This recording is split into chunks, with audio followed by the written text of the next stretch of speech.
Thomas Mackenzie wiped the sweat from his weathered face as he rode his horse through the rocky canyon near his ranch in Arizona Territory. The year was 1878, and life on the frontier was never easy. He had been searching for stray cattle that had wandered off during the night when he heard a faint whimpering sound echoing off the canyon walls.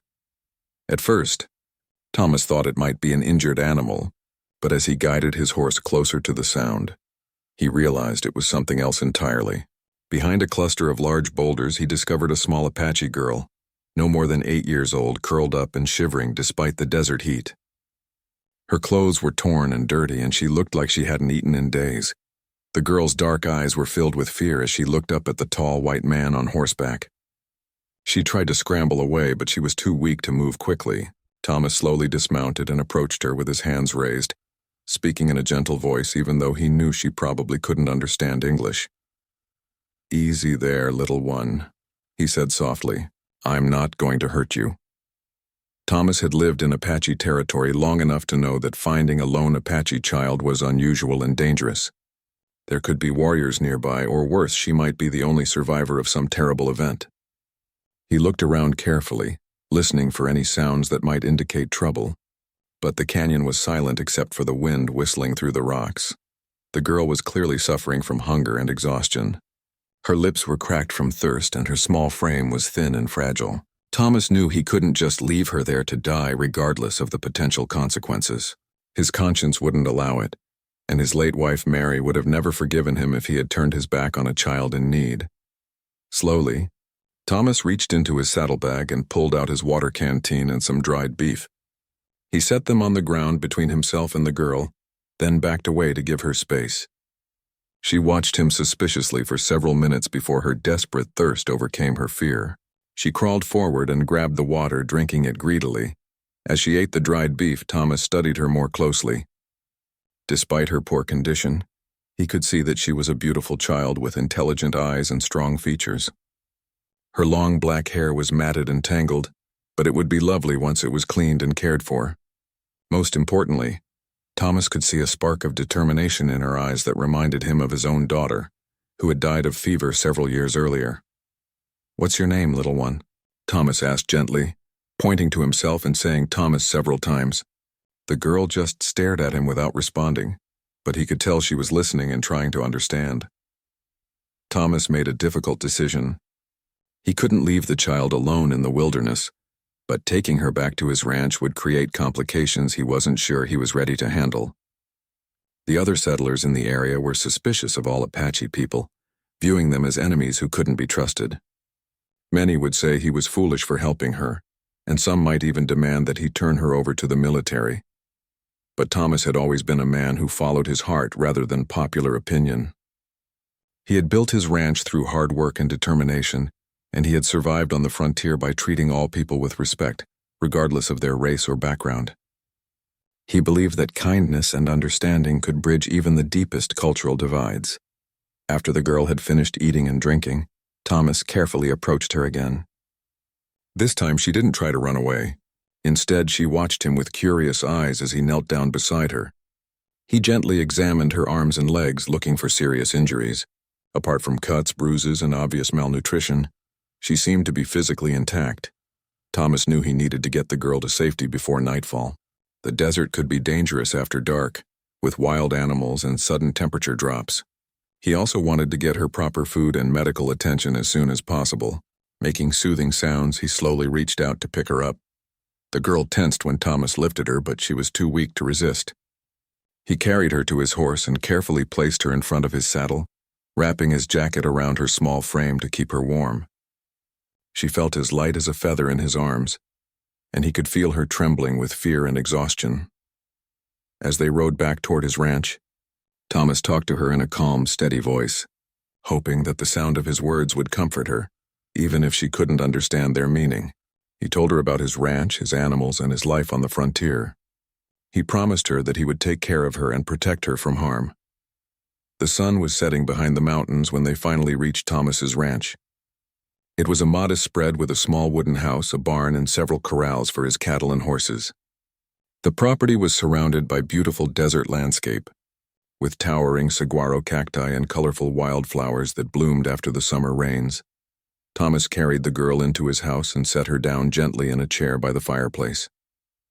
She looked around the unfamiliar surroundings with wide eyes, taking in the simple furniture, the stone fireplace, and the photographs on the mantel. Everything must have seemed strange and foreign to her. Thomas quickly prepared a more substantial meal for the girl, heating up some soup and cutting fresh bread from a loaf he had baked the day before. He also filled a basin with warm water and found some clean clothes that had belonged to his daughter. The girl ate hungrily, and Thomas could see some color returning to her pale cheeks. After she had eaten, Thomas showed her to a small bedroom where she could rest. He had prepared the bed with clean sheets and blankets, and he placed a pitcher of fresh water on the bedside table. The girl looked at the comfortable bed with amazement, as if she had never seen anything like it before. As Thomas tucked the blankets around her, he made a silent promise to himself and to this mysterious child. He would care for her as if she were his own daughter, and he would do everything in his power to help her heal from whatever terrible experiences had brought her to that canyon. He didn't know what the future would hold, but he was determined to give her a chance at a better life. The girl fell asleep quickly, exhausted from her ordeal and finally feeling safe for the first time in who knows how long. Thomas sat beside her bed for a while, watching her peaceful face and wondering about her story. Tomorrow would bring new challenges, but tonight she was safe and warm in his home. The next morning, Thomas woke to find the Apache girl standing by his kitchen window, staring out at the desert landscape. She had changed into the clean clothes he had left for her, though they were still too big for her small frame. When she heard his footsteps, she turned around quickly, her body tense and ready to run. "Good morning," Thomas said with a warm smile, moving slowly so he wouldn't startle her. "Are you feeling better today?" The girl didn't respond, but Thomas noticed that she looked much healthier after a night of rest and proper food. Her dark hair was still tangled, but her eyes were brighter and some of the fear had faded from her expression. She watched him carefully as he prepared breakfast, studying his every movement. Thomas made pancakes and bacon, filling the small kitchen with delicious smells. The girl's stomach rumbled loudly, causing her to look embarrassed. Thomas chuckled softly and gestured for her to sit at the table. She hesitated for a moment, then sat down in the same chair she had used the night before. As they ate breakfast together, Thomas continued talking to her in English, pointing to different objects and saying their names clearly. "Plate," he would say, tapping the dish. "Fork, cup, table." The girl listened intently, and Thomas could see her sharp mind working to understand this new language. After breakfast, Thomas decided to show her around the ranch. He wanted her to understand that this was a safe place where she could stay as long as she needed. They walked outside together, with the girl staying close to his side, still wary but curious about her new surroundings. Thomas introduced her to his animals, starting with his gentle mare, Buttercup. The horse was old and patient, perfect for helping the girl overcome her nervousness around large animals. At first, the girl hung back, but when she saw how calmly Buttercup stood while Thomas petted her, she slowly approached. "She's very friendly," Thomas said, taking the girl's small hand and guiding it to touch the horse's soft nose. The girl's eyes widened with wonder as Buttercup nuzzled her palm, looking for treats. For the first time since he had found her, Thomas saw the hint of a smile cross the girl's face. They spent the morning visiting the chickens, the milk cow, and the few pigs that Thomas kept for food. The girl seemed fascinated by the domestic animals, so different from the wild creatures she would have known in the desert. She was particularly interested in the baby chicks that followed their mother around the yard, pecking at seeds and insects. During their tour, Thomas noticed that the girl had excellent survival instincts. She constantly scanned the horizon, always aware of potential escape routes and hiding places. She moved quietly and gracefully, almost like a ghost, and Thomas realized that these skills had probably kept her alive during whatever ordeal had brought her to him. Over the following days, Thomas established a routine that helped the girl feel more secure. They would eat breakfast together, then do chores around the ranch. Thomas would talk constantly, teaching her English words for everything they encountered. She proved to be a quick learner, absorbing the new language with remarkable speed. Thomas also worked on gaining her trust in small ways. He never made sudden movements around her, always spoke in a calm voice and gave her space when she seemed overwhelmed. He showed her where she could find food and water whenever she wanted it. and he made sure she knew that all the doors in the house remained unlocked. She was free to leave if she chose to, but Thomas hoped she would stay. One afternoon, while they were mending a fence together, the girl spoke her first English word. Thomas was explaining how to twist the wire properly when she pointed to the tool in his hand and said, "Pliers." Her pronunciation was careful and clear, and Thomas felt a surge of pride and excitement. "Yes," he said, grinning widely. "Pliers, very good." From that moment on, the girl began speaking more frequently. She would repeat the words Thomas taught her, practicing their pronunciation when she thought he wasn't listening. Her progress was remarkable, and Thomas realized that she possessed exceptional intelligence and determination. As the weeks passed, Thomas learned more about his young guest through observation and the few words she was beginning to speak. He discovered that she was probably closer to 10 years old than 8, and that she had been living on her own in the wilderness for quite some time before he found her.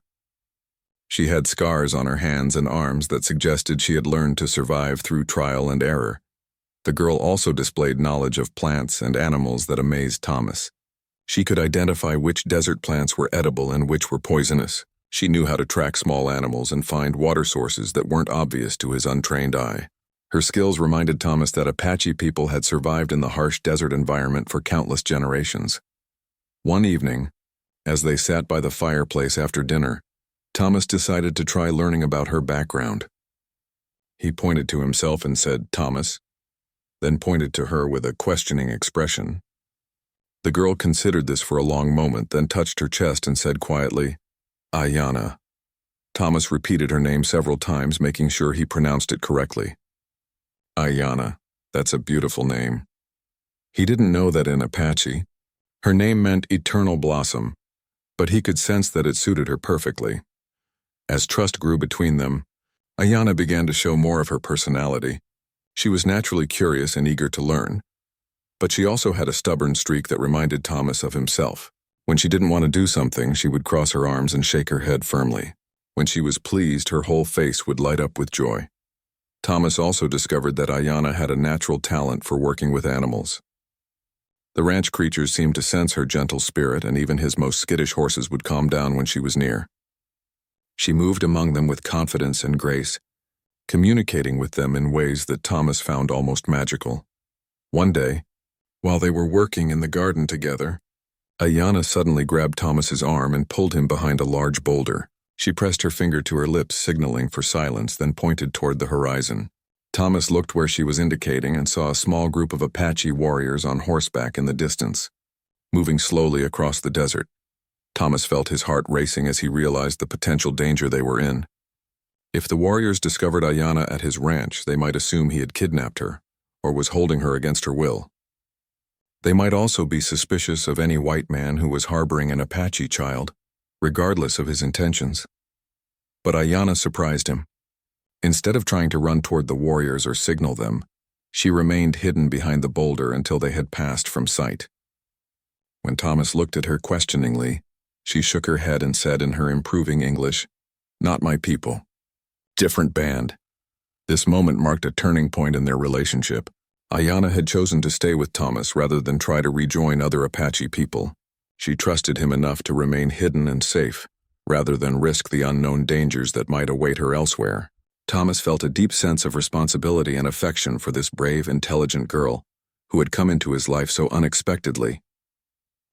2 years had passed since Thomas found Ayanna in the canyon, and the transformation in both their lives was remarkable. The frightened, half-starved child had grown into a confident 12-year-old who moved through both Apache and American worlds with surprising ease. Her English was now fluent, though she still carried the musical accent of her native tongue, and she had learned to read and write using the books Thomas kept in his small library. Thomas had created a routine that honored both cultures. In the mornings, they would work together on ranch duties, and Ayanna proved to be an invaluable helper. She could rope cattle almost as well as Thomas, and her natural way with animals made difficult tasks seem effortless. The horses trusted her completely, often responding to her soft Apache words better than they did to Thomas's English commands. But Thomas also made sure Ayanna stayed connected to her Apache heritage. He encouraged her to practice traditional skills like making baskets from desert grasses and preparing foods in the old ways. He had managed to trade with friendly Apache groups for traditional clothing and materials, wanting Ayanna to remember and honor where she came from. The relationship between Thomas and Ayanna had evolved into something like father and daughter, though neither spoke of it directly. Thomas had never remarried after his wife's death, and Ayanna had filled an empty space in his heart that he hadn't realized existed. For Ayanna, Thomas represented safety and unconditional love, something she had been missing during her early childhood. However, their peaceful life faced increasing challenges as tensions between Apache people and white settlers continued to grow. The military had established several forts in the area, and there were frequent patrols searching for hostile Apache bands. Thomas worried constantly about what would happen if soldiers discovered Ayanna living at his ranch. His concerns proved justified when Captain William Sherman arrived at the ranch one afternoon with a small patrol. The soldiers had been tracking Apache movements in the area and wanted to question Thomas about anything suspicious he might have observed. Thomas's heart pounded as he saw Ayanna working in the garden behind the house, clearly visible to anyone who looked in that direction.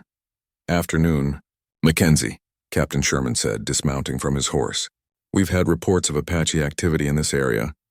Have you seen anything unusual lately? Thomas fought to keep his voice calm and steady. Nothing more than usual, Captain.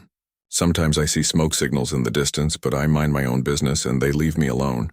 Captain Sherman nodded, but his eyes were scanning the ranch property carefully. Thomas knew it was only a matter of time before he spotted Ayanna. He needed to create a distraction quickly, but before he could act, Ayanna appeared from behind the house, walking directly toward the soldiers with her head held high. Thomas held his breath as Ayanna approached the group. She had braided her hair in the American style and was wearing a simple dress that Thomas had bought for her in town. To casual observers, she might have passed for a Mexican girl or perhaps someone of mixed heritage, but Thomas knew that trained soldiers would likely recognize her Apache features. Good afternoon, Ayanna said politely to Captain Sherman, her English perfect and her demeanor completely calm. Would you and your men like some water? You must be thirsty after riding in this heat. Captain Sherman studied Ayanna's face carefully, and Thomas saw recognition dawn in his eyes. And who might you be, young lady? He asked, his hand moving subtly toward his weapon. I'm Thomas's ward, Ayanna replied smoothly, using a word they had practiced for exactly this situation. My parents died of fever 2 years ago, and Thomas was kind enough to take me in. Thomas stepped forward, supporting her story. That's right, Captain. Ayanna's been a great help around the ranch. I don't know what I would have done without her. Captain Sherman continued to study Ayanna, clearly suspicious but uncertain. Her English was too good and her manner too refined for what he might expect from a recently captured Apache child. She met his gaze steadily, showing no fear or defiance that might confirm his suspicions. Where exactly did your parents live? Captain Sherman asked, testing her story. About 50 miles south of here, Ayanna replied without hesitation. They had a small farm near the river. After they died, I was wandering alone when Thomas found me and brought me here. Thomas admired Ayanna's quick thinking.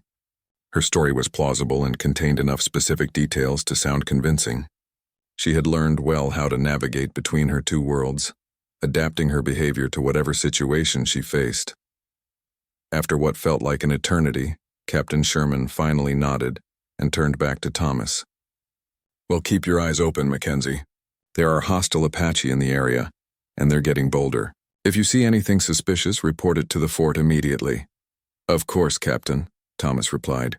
Safety first. After the soldiers left, Thomas and Ayanna didn't speak about the encounter for several hours. Both understood how close they had come to disaster, and both knew that such encounters would likely become more frequent as tensions in the territory increased. That evening, as they sat by the fireplace, Ayanna finally broke the silence. Thomas, she said quietly, I know this is becoming dangerous for you.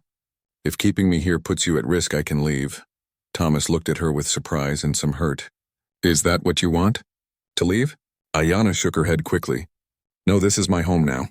You're my family, but I don't want my presence to cause you harm. Thomas reached over and took her hand. Ayanna, you're not going anywhere unless you choose to. We're family now, and families stick together through difficult times.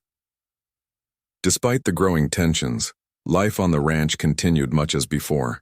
Ayana's skills and knowledge continued to develop, and Thomas began teaching her more complex subjects like mathematics and history. She proved to have a natural aptitude for learning, absorbing information like a sponge and asking thoughtful questions that sometimes challenged Thomas's own understanding. Ayana also began to develop her own unique perspective on the conflicts between Apache people and white settlers. She understood both cultures intimately and could see the fears, misunderstandings, and legitimate grievances on both sides. This perspective would prove valuable in ways that neither she nor Thomas could yet imagine. One significant change during this period was Ayana's growing interest in healing and medicine. She had retained knowledge of traditional Apache plant remedies from her early childhood, and Thomas encouraged her to expand this knowledge by teaching her about modern medical practices as well. They would spend hours in the desert, with Ayana showing Thomas which plants had medicinal properties and how to prepare them properly. Thomas also noticed that Ayana was developing into a natural leader. When problems arose around the ranch, she would analyze the situation carefully and propose thoughtful solutions. She had a gift for seeing the bigger picture and understanding how different factors connected to each other. Most importantly, she never seemed to let fear or emotion cloud her judgment during difficult situations. As Ayana approached her 14th birthday, Thomas began to worry about her future in new ways. She was growing into a beautiful young woman, and he knew that soon she would face choices about her path in life. Would she want to stay on the ranch forever? Or would she feel called to rejoin her Apache people? Would she want to marry and have a family of her own? And if so, how would she navigate the complex cultural issues that would inevitably arise? These questions became more pressing when a group of peaceful Apache families approached the ranch one day, seeking water and rest during their travels. Among them was an elderly woman named Grandmother Spider, who took one look at Ayana and immediately recognized her heritage and potential. Grandmother Spider spoke with Ayana in Apache for several hours, the first time in years that the girl had been able to communicate in her native language with someone who understood the deeper cultural meanings behind the words. Thomas watched their conversation from a distance, seeing emotions cross Ayana's face that he had never observed before. When the Apache group left the next morning, Grandmother Spider approached Thomas with a serious expression. "You have raised her well, white man," she said in careful English, "but the time is coming when she will need to choose her path. The spirits have marked her for something important, and she will not be able to hide from her destiny forever." 3 years later, when Ayana was 15, the peace she and Thomas had carefully maintained began to crumble. Reports reached them of increasing violence between Apache bands and the military, with raids and counter-raids becoming more frequent and brutal. The territorial government had issued new orders calling for the forced relocation of all Apache people to government reservations, and many bands had chosen to fight rather than surrender their freedom. Thomas noticed that these developments were affecting Ayana deeply. She would stand for hours on the hill behind their house, staring out at the desert landscape where her people had lived for generations. Her Apache name Ayana meant eternal blossom, and Thomas could see that she was struggling with questions about her identity and her responsibilities to her heritage. The situation became more complicated when a wounded Apache warrior stumbled into their ranch one evening, barely alive and pursued by military patrols. Thomas and Ayana found him collapsed near their water well, bleeding from gunshot wounds and delirious with fever. Without hesitation, they carried him into the house and began treating his injuries using both traditional Apache plant medicines and the medical supplies Thomas kept for emergencies. The warrior's name was Nayeli, which meant "I love you" in Apache, and he was about Ayana's age. As he recovered over the following weeks, a deep friendship developed between him and Ayana. They would speak together in Apache for hours, sharing stories about their childhoods and discussing the rapidly changing world around them. Through Nayeli, Ayana learned about the desperate situation facing her people. The military campaigns had scattered many Apache bands, separating families and destroying traditional ways of life. Children were being forced into government schools where they were forbidden to speak Apache or practice their customs. Many of the sacred places where Apache people had conducted ceremonies for generations were now off limits, occupied by military forces or white settlers. "Your people need you," Nayeli told Ayana one evening as they watched the sunset from the ranch porch. "There are so few of us left who can speak both languages and understand both worlds. You could help bridge the gap between the Apache people and the whites. Ayanna felt torn between her loyalty to Thomas and her growing sense of responsibility to her Apache heritage. She loved Thomas deeply and considered him her true father, but she also felt the pull of her blood and her culture calling her back to her people. The comfortable life she had built at the ranch suddenly seemed selfish when compared to the suffering of Apache families struggling to survive. Thomas, observing the growing closeness between Ayanna and Nayeli, realized that his worst fears were coming true. He had always known that someday Ayanna might choose to leave, but he had hoped that day would be far in the future. Now he could see the restlessness in her eyes and the way she listened intently.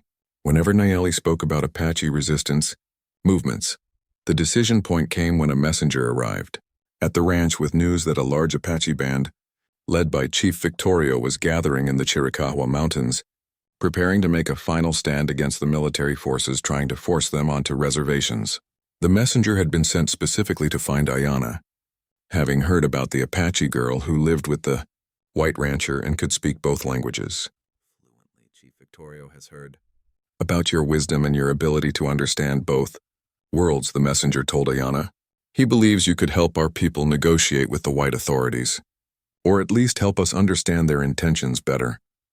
That night, Ayanna sat with Thomas by their fireplace, both knowing that their time together was coming to an end. They talked about the years they had shared, the lessons they had learned from each other, and the love that had grown between them despite their different backgrounds. I don't want to leave you, Ayanna said, tears streaming down her face. You saved my life and gave me a home when I had nothing. You're the only father I've ever really known. Thomas wrapped his arms around her, fighting back his own tears. And you brought joy and purpose back into my life when I thought I would spend my remaining years alone. But I've always known that you were meant for something greater than just helping an old rancher tend his cattle. They talked through the night about the difficult choice facing Ayanna. If she went to join Chief Victorio's band, she would be entering a dangerous world of warfare and uncertainty. There was no guarantee that her diplomatic skills would be successful in preventing bloodshed, and she might find herself caught between two irreconcilable forces. On the other hand, if she remained at the ranch, she would always wonder whether she might have been able to help her people during their time of greatest need. Thomas understood this dilemma better than anyone, having faced similar choices during his own youth when he decided to leave his comfortable life back east to build a ranch on the frontier. Whatever you decide, Thomas told her, I want you to know that you'll always have a home here. This ranch will always be yours as much as it is mine. Ayanna made her decision the following morning. She would go to Chief Victorio and offer her services as a translator and negotiator, but she would also maintain her connection to Thomas and the ranch. She hoped to serve as a bridge between the two worlds, helping each side understand the other's perspective and motivations. Thomas spent the next week helping Ayanna prepare for her departure. He gave her one of his best horses, along with supplies and equipment that would help her survive in the wilderness. Most importantly, he gave her a letter written in both English and Spanish, testifying to her good character and explaining her unique background to anyone who might question her presence among Apache warriors. Nayeli, who had recovered completely from his wounds, would accompany Ayanna on her journey to the Chiricahua Mountains. Thomas could see that the young Apache warrior had deep feelings for Ayanna, and he suspected that romance as well as politics was drawing her away from the ranch. On the morning of her departure, Ayanna stood in the ranch house one last time, memorizing every detail of the place that had been her home for 7 years. She touched the furniture that Thomas had made with his own hands, looked at the books that had taught her to read and write, and breathed in the familiar scents of coffee and wood smoke that would always remind her of safety and love. Thomas walked with her to where Nayeli waited with the horses, both young people dressed in traditional Apache clothing that would help them travel unnoticed through territory controlled by their people. As Ayanna mounted her horse, Thomas handed her a small leather pouch containing gold coins he had been saving for years. For emergencies, he said simply, and remember, you can always come home. Ayanna leaned down from her saddle and kissed Thomas on the forehead, a gesture that conveyed more love and gratitude than any words could express. I'll be back, she promised. Maybe not soon, but someday I'll be back. As Thomas watched Ayanna and Nayeli ride away toward the mountains, he felt a complex mixture of pride and heartbreak. He was proud that the frightened child he had found in the canyon had grown into a courageous young woman willing to risk everything for her people. But his heart was breaking at the thought of losing the person who had become the center of his world. Standing alone in front of his ranch house, Thomas whispered a prayer to whatever powers might be listening, asking them to keep Ayanna safe and to bring her home again someday. He had no way of knowing that his prayer would be answered in ways he could never have imagined, or that Ayanna's departure was not an ending, but the beginning of a story that would transform both their lives forever. The journey to Chief Victorio's camp took Ayanna and Nayeli 5 days of hard riding through some of the most rugged terrain in the Southwest. They traveled mostly at night to avoid military patrols, following ancient Apache trails that wound through hidden canyons and over treacherous mountain passes. During the day, they would rest in carefully chosen hiding spots, always alert for signs of danger. As they rode deeper into Apache territory, Ayanna felt herself changing in ways she hadn't expected. The skills and instincts that had been dormant during her years at the ranch began to reawaken. She found herself reading the landscape differently, noticing tracks and signs that would have meant nothing to her just days before. Her body remembered how to move silently through brush and rocks, and her ears became attuned to the subtle sounds that could mean the difference between safety and disaster.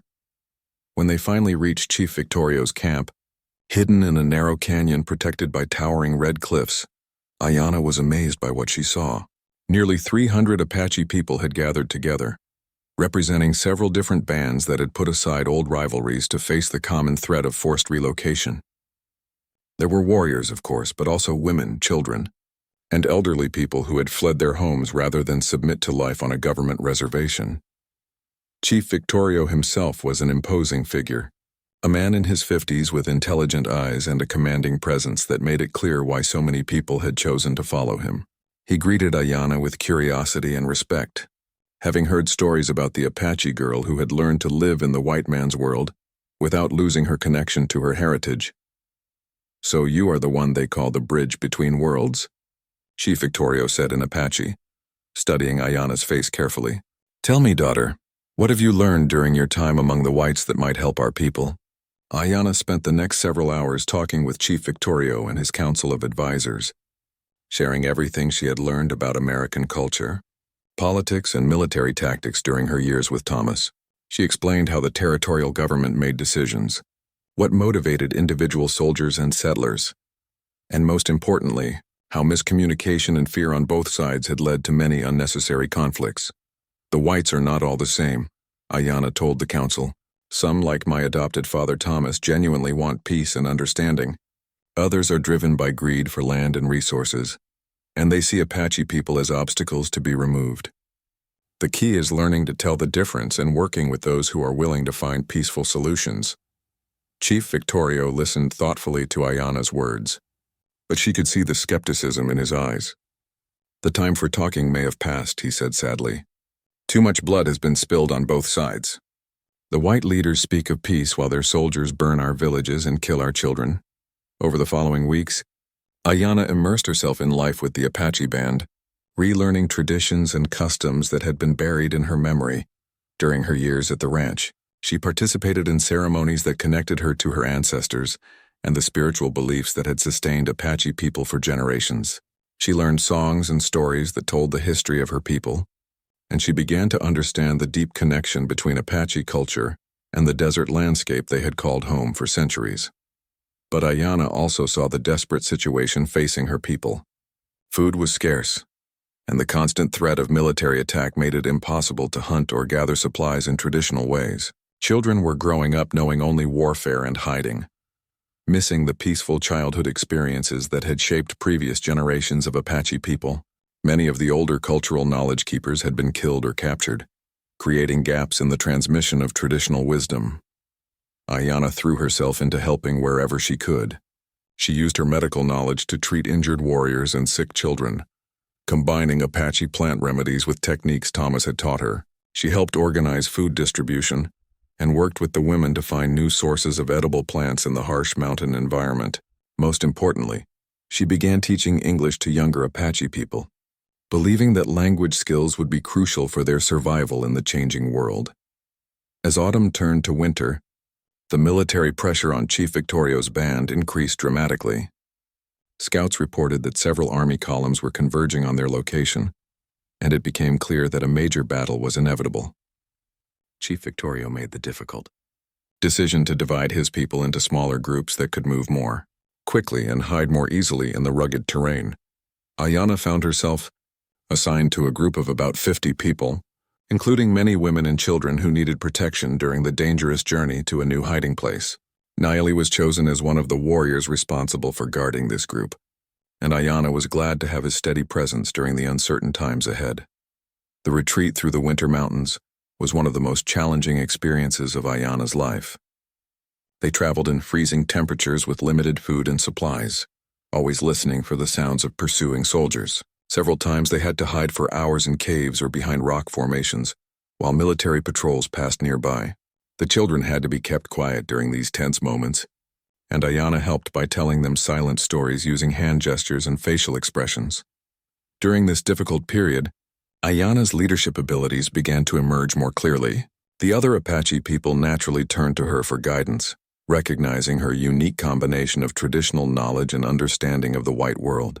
She helped make crucial decisions about routes and timing, and her calm presence helped maintain morale during the darkest moments. One particularly dangerous night, their group was trapped in a narrow canyon with soldiers approaching from both directions. It seemed like capture or death was inevitable, but Ayanna remembered something Thomas had taught her about military tactics. She suggested that they climb up the steep canyon walls using rope and ancient handholds, a route that the soldiers would never expect them to take. The escape was successful, but it required leaving behind most of their remaining supplies. As they huddled together on a freezing mountain peak, looking down at the soldiers searching the empty canyon below, Ayanna realized that traditional Apache warfare tactics alone would not be enough to ensure her people's survival. They needed new strategies that took advantage of their unique knowledge and abilities. Over the following months, Ayanna began developing innovative approaches to resistance that combined Apache stealth and mobility with her understanding of American military procedures. She organized intelligence networks that gathered information about troop movements and supply lines. She taught other Apache people how to read and write English so they could intercept and understand military communications. Most importantly, Ayanna began reaching out to sympathetic white civilians who might be willing to help Apache people without the knowledge of military authorities. She remembered that Thomas had mentioned other ranchers and traders who respected Apache people and opposed the harsh government policies. Using her perfect English and her ability to move undetected through white settlements, she began building a network of allies who could provide supplies, information, and safe passage when needed. These activities were extremely dangerous, requiring Ayanna to disguise herself and enter towns where she could be recognized and captured at any time. But her years of living in both worlds had given her skills that few other Apache people possessed. She could dress and speak like a Mexican girl, a white settler's daughter, or a traditional Apache woman, depending on what the situation required. During one of these missions, Ayanna learned disturbing news about Thomas. Soldiers had visited his ranch multiple times, questioning him about his possible connections to Apache resistance activities. Some of his neighbors had become suspicious about his past kindness to Apache people, and there were rumors that he might be arrested as a sympathizer or collaborator. Ayanna felt torn between her loyalty to her Apache family and her love for Thomas. She wanted to return to the ranch to make sure he was safe, but she also knew that her presence there would only increase the danger he faced. The best way to protect him was to stay away, even though it broke her heart to think of him facing threats alone. As spring arrived, Chief Victorio's scattered bands began to regroup in preparation for what everyone knew would be a final confrontation with the military forces. Ayanna had proven herself as a valuable leader and strategist, and she was invited to participate in the War Council meetings where crucial decisions were made. During these meetings, Ayanna argued passionately for attempting one last diplomatic solution before committing to a fight that could only end in tragedy for her people. She proposed using her connections and language skills to arrange a meeting with territorial officials who might be willing to negotiate a peaceful resolution. "We cannot win a war against the entire United States Army," she told the council. But we might be able to win a peace that allows our people to survive and preserve some of our traditions. Some of the older warriors were skeptical of Ayana's diplomatic approach, believing that the time for talking had passed. But Chief Victorio was intrigued by her ideas and agreed to let her attempt to make contact with government officials who might be willing to listen to Apache concerns. Ayana's diplomatic mission would be extremely dangerous, requiring her to enter heavily guarded military territories and convince hostile officials to consider negotiations with people they viewed as dangerous enemies. But she believed it was the only hope for preventing a massacre that would destroy what remained of Apache resistance. Ayana's diplomatic mission began at dawn, on a cold spring morning in 1880. Disguised as a Mexican trader's daughter, she rode alone toward Fort Bowie, the main military headquarters in the region. Hidden in her saddlebags were carefully written proposals for peace negotiations, translated into both English and Spanish to ensure clear communication with government officials. The journey to the fort was fraught with danger. Military patrols were everywhere, and Ayana had to use all her skills to avoid detection while traveling through territory that was essentially under martial law. She followed old trading routes that Thomas had taught her about, paths that were still used by civilian merchants despite the ongoing conflicts. When she finally reached Fort Bowie, Ayana was shocked by the massive military buildup she observed. Hundreds of soldiers were camped around the fort, along with artillery pieces and supply wagons that indicated a major military campaign was being planned. She realized that time was running out for any peaceful resolution to the conflict. Getting access to the fort's commanding officer proved more difficult than Ayana had anticipated. The guards were suspicious of any civilian who appeared without proper documentation, and several times she was nearly turned away or arrested. Finally, she convinced a sympathetic sergeant that she had important information about Apache movements that needed to reach the commanding officer immediately. Colonel Benjamin Grierson, the fort's commander, was a career military officer who had spent years fighting Apache people and had little patience for what he viewed as savage behavior. When Ayana was brought before him, still disguised as a Mexican girl, he initially dismissed her as just another civilian seeking protection or trying to profit from the conflict. "I have information about Chief Victorio's plans," Ayana told Colonel Grierson in careful English, knowing that her next words would determine whether she lived or died. "But more importantly, I have a proposal that could end this war without further bloodshed." Colonel Grierson studied her more carefully, noting her intelligence and the confidence in her voice. "And what makes you think you know anything about Apache military plans?" he asked suspiciously. Ayana made a calculated decision to reveal part of her true identity. "Because I have lived among them," she said simply. "I understand their motivations and their capabilities better than your scouts do." Over the next hour, Ayana laid out her peace proposal with careful precision. She explained that Chief Victorio's people were not fighting because they enjoyed warfare, but because they feared the complete destruction of their culture and way of life. She proposed establishing a small reservation in traditional Apache territory, where her people could maintain some autonomy while accepting American authority. Most importantly, Ayana offered to serve as a permanent liaison between the Apache people and the territorial government, using her unique background to prevent future misunderstandings and conflicts. She argued that this approach would be far less expensive and more effective than the ongoing military campaign, which was costing the government enormous amounts of money and resources. Colonel Grierson listened to Ayana's proposal with growing interest, but also with deep skepticism. "Even if I believed that this peace plan could work," he said, "I don't have the authority to negotiate treaties with hostile Indians. Such decisions must be made by officials in Washington." Ayana had anticipated this objection. "Then send me to Washington," she proposed boldly. "Let me present this plan to officials who do have the authority to make such decisions. What do you have to lose by trying diplomacy before launching another expensive military campaign?" The colonel was intrigued despite himself. Ayana's intelligence and articulate presentation had impressed him, and he was aware that his superiors in Washington were growing tired of the enormous costs associated with Apache warfare. A peaceful solution would certainly be preferable if it could actually be achieved. However, before Colonel Grierson could make any decisions about Ayana's proposal, urgent news arrived that changed everything. Scouts reported that Chief Victorio's main band had been located in a canyon about 50 miles from the fort, and orders came from territorial headquarters to launch an immediate attack before the Apache people could escape again. Ayanna realized with horror that her diplomatic mission had failed, not because of unwillingness to negotiate, but because events were moving too quickly for peaceful solutions. She begged Colonel Grierson to delay the attack for just a few days, while she attempted to convince Chief Victorio to surrender peacefully. But military orders had already been issued and could not be changed. "I'm sorry," Colonel Grierson told her genuinely. "Your peace plan has merit, but it comes too late. The decision to attack has been made at levels far above my authority." That night, Ayanna escaped from Fort Bowie and rode desperately toward Chief Victorio's camp, hoping to warn her people about the impending attack. She pushed her horse to its limits, racing through the darkness over terrain that would have been treacherous even in daylight. Her only hope was to reach the Apache camp before the military forces arrived. She found Chief Victorio's band just as the sun was rising, but it was already too late.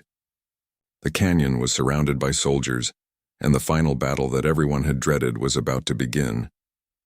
Ayanna managed to slip through the military lines using skills Nayeli had taught her, but she arrived to find her people preparing for what they knew would be their last stand. "The soldiers are everywhere," she reported to Chief Victorio breathlessly. "They have artillery and hundreds of men. We cannot fight our way out of this canyon." Chief Victorio nodded gravely, having already reached the same conclusion. "Then we will die as free people," he said with quiet dignity. "Our children will remember that we chose death over slavery." But Ayanna refused to accept defeat. During her months with the Apache band, she had observed escape routes and defensive positions that even experienced warriors had not noticed. Her unique perspective, combining Apache survival skills with strategic thinking she had learned from Thomas, gave her insights that others had missed. "There is another way," she told Chief Victorio urgently. "The soldiers expect us to fight or surrender. They don't expect us to disappear." Working frantically with Nayeli and a small group of trusted warriors, Ayanna organized the most audacious escape attempt in Apache history. Using caves and hidden passages that she had discovered during her explorations of the canyon, they began moving people in small groups toward a secret exit that the soldiers had not detected. The escape plan required incredible timing and coordination. While some warriors engaged the soldiers in diversionary attacks, others helped women and children navigate the treacherous underground passages that led to freedom. Ayanna moved constantly between different groups, coordinating the evacuation and making split-second decisions that meant the difference between life and death. As the battle raged above ground, nearly 200 Apache people made their way to safety through the hidden passages.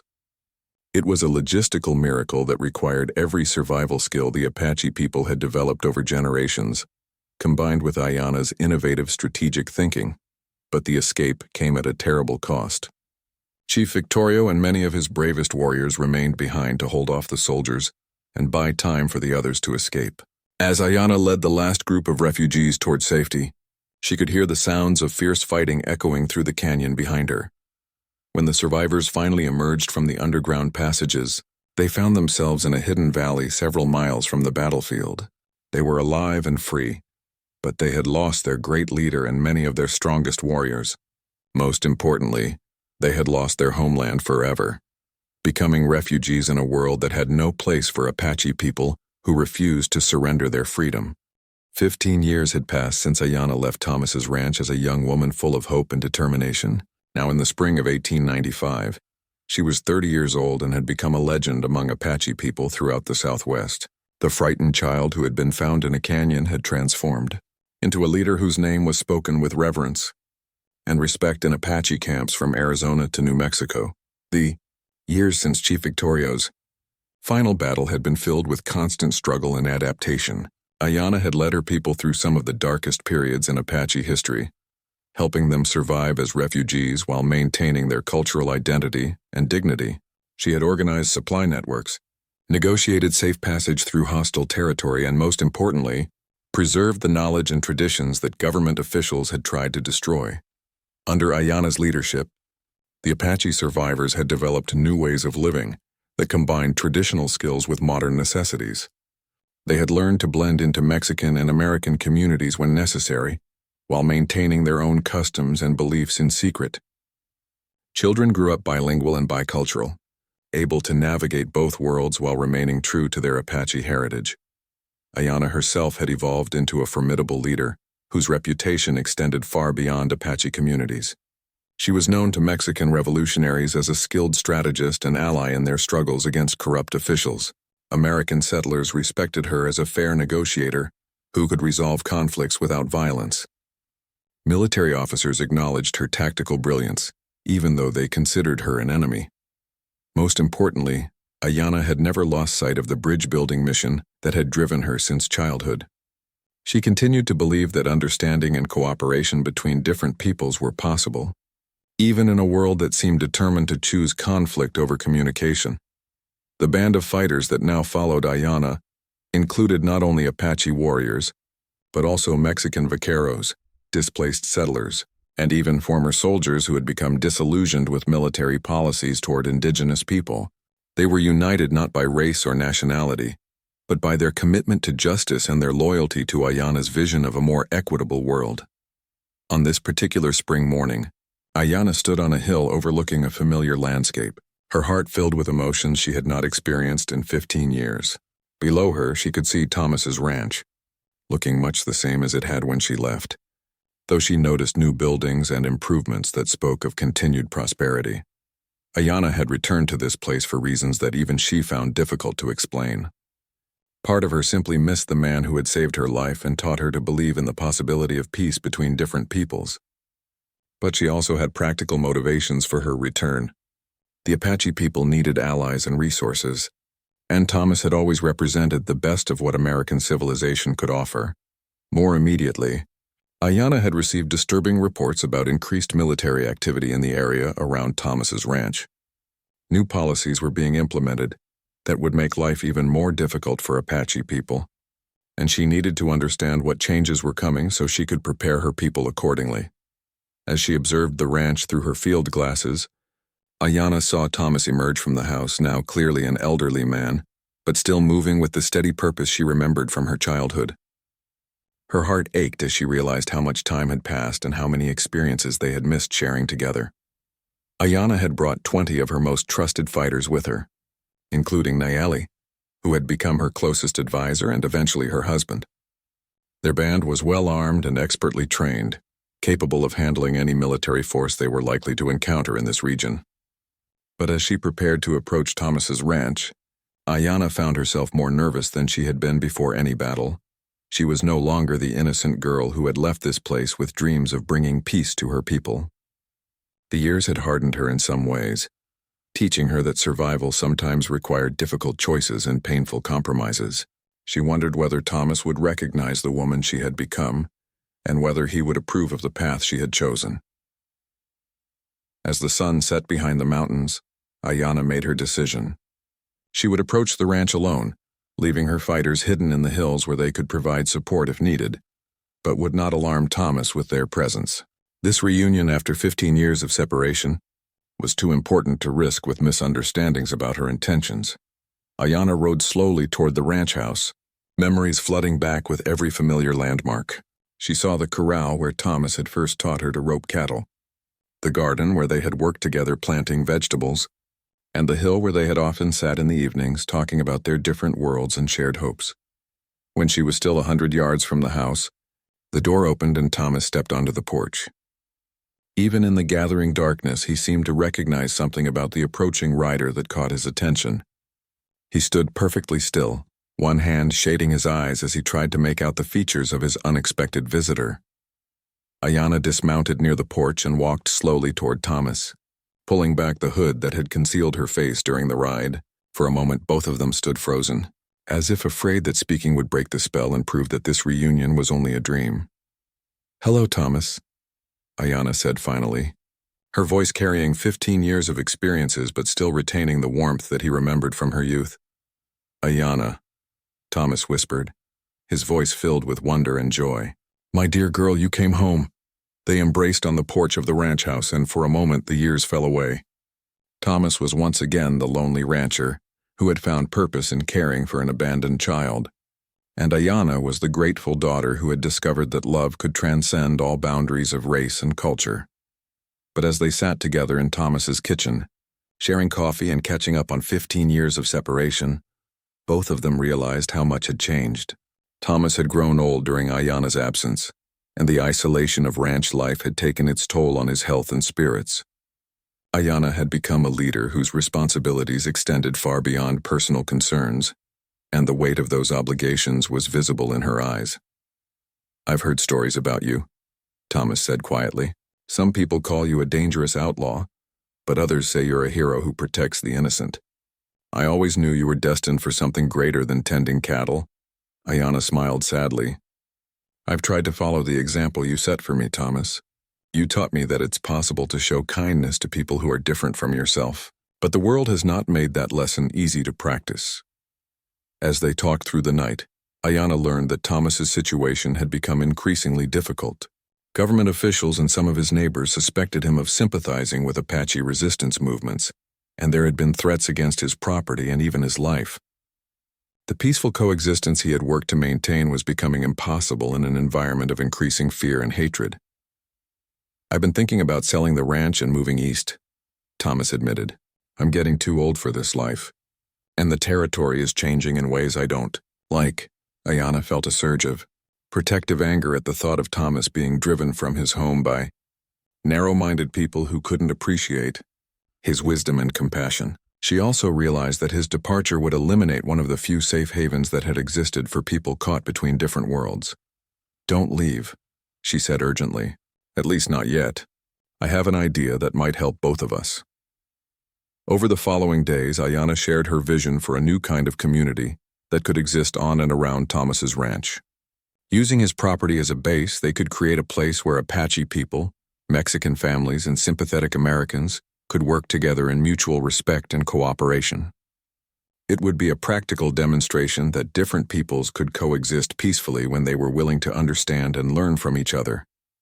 The plan was ambitious and risky, requiring careful negotiation with government officials and local leaders who would be suspicious of any arrangement involving Apache people. But Ayanna's reputation as a skilled negotiator and Thomas's standing as a respected rancher gave them a foundation to build upon. More importantly, Ayanna's return represented hope for a future that honored both tradition and progress. The bridge between worlds that she had been building since childhood was finally ready to support the weight of real change, and the ranch where she had learned to dream of peace would become the place where those dreams might finally become reality.